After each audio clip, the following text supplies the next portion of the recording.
Hey, my name's Josh Williams from Hermit Park Tigers up in Queensland, and I'm 18 years old. I started playing football when I was probably about 5 or 6 through Auskick. Played a bit of football with Glenmore Bulls in Rockhampton as well, under 9s, and then shortly after that moving up to Townsville, started playing football through my juniors and then seniors with Hermit Park Tigers.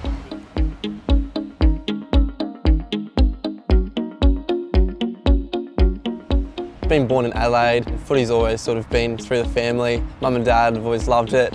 They both barracked for Port Adelaide and Geelong. We've always been a real big footy family.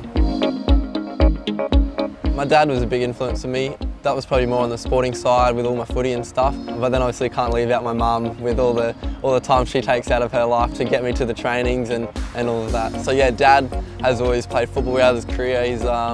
He's always been a mad footy fan. He has lots of brothers and sisters. So the support he's always given me has been really strong and really supportive of mine. Adelaide, Rockhampton, Townsville, that was always through Dad's work. He worked at the bank, so every opportunity he got to further his career is something that we just moved around as a family. Obviously, yeah, I was playing football here and there through Rocky and then in Townsville as well.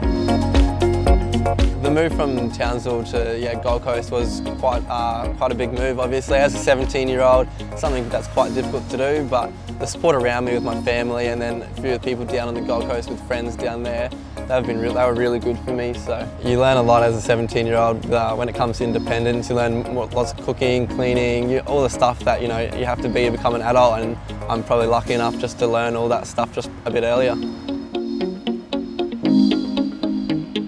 Outside of sport, I always loved my studying, and then obviously we're pretty big on family, so I always loved to get around my family, wherever that might be. Schooling was definitely pretty important to me, hence probably why I stayed up in Townsville so long to really finish my schooling off there. I was lucky enough to get a really good education from my parents.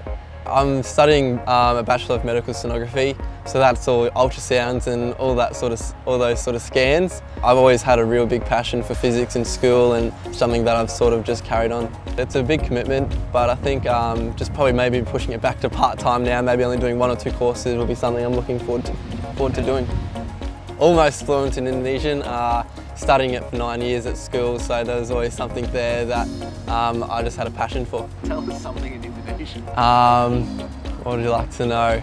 I'd say like, hey, how are you, sort of thing. How about that? So you say hey, hey is just hey, so you say hey, like apa kabar. That's just sort of like, hey, how are you, so yeah. Loved playing basketball and loved doing athletics growing up as a kid. I've always had that bit of pace about me, so I was doing the 100 metres and 200 metres in athletics, and getting up and down that basketball court quite quickly as well was always 2 things there that always gave me opportunities through those 2 sports. Probably about age 16 was when I really did start to realise that football, or there did have to be a choice there that had to be made. Football was the one that I obviously chose, but basketball and athletics were 2 opportunities there that were given to me, but yeah, I think taking the football one was the right idea. Yeah, well, Declan and I have been playing football with each other since we were 11, so a bit of a weird feeling thinking that we've ended up at the same AFL club. So we've been in teams since we were 11, under 12 state team, under 16s and under 18 state teams. So we've always been there playing footy with each other, and I think it's going to be a good opportunity to be able to still play with him now. As soon as I gave him a call and sort of let him know that we're both going to end up at the same club, where I think we are, yeah, it was just an unreal feeling.